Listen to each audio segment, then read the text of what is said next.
Hi, and thanks for joining me on this lovely winter's day from the UK. Today I'm going to do something completely different. I've recently been fortunate enough to get an iPad Pro. One of the first things I wanted to test on it was Clash of Clans and mobile gaming. Mobile gaming is huge.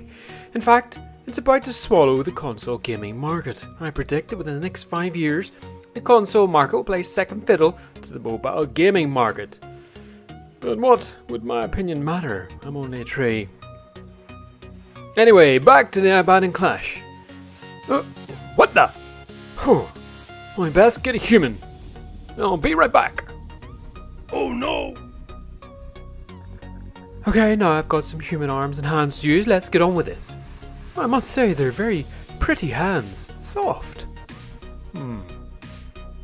First thing that's blatantly obvious is the sheer size of the iPad Pro compared to the iPad Air. The iPad Air is 9.4 inches by 6.6 inches, whereas the iPad Pro sits at a massive 12.04 inches by 8.69 inches. There is a remarkable difference. It weighs 713 grams compared to 496 grams on the iPad Air.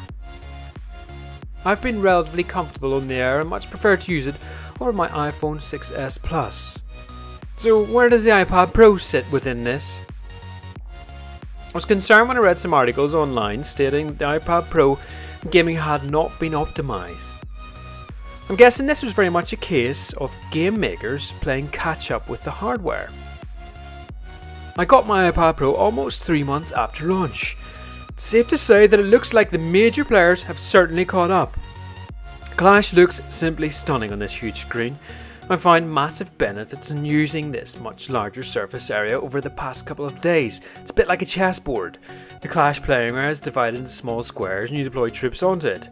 In order to get these incredibly accurate, I would previously have to zoom in to get the troops such as wall breakers or minions to target the exact part of the base that I want. The iPad Pro changes this. The playing surface is more visible, more defined, and much better looking on its screen, which boasts a 78% increase over the iPad Air 2. I'm currently pushing my favourite army, which is Air. The benefit of the iPad Pro sheer size is the ability to do an 8 to 10 finger balloon drop, followed up by the same for minions. This always guarantees me a minimum star. I used to do something similar on the Air, but with the Pro, this is incredibly responsive and easy. I would do a live raid, but searches for me because of my trophy range takes 5 to 6 hours to find anything. Fix it, Supercell! You can see from the replays that the ability to drop balloons is incredibly fluid and fast. I don't need to zoom in for the attack, I'm just able to do it. The iPad Pro works amazing for Clash of Clans, but it doesn't come without its drawbacks. If you're a casual player and you play on your commute, for example, this device isn't going to be ideal unless you have arms like the Hulk and an incredibly stable connection.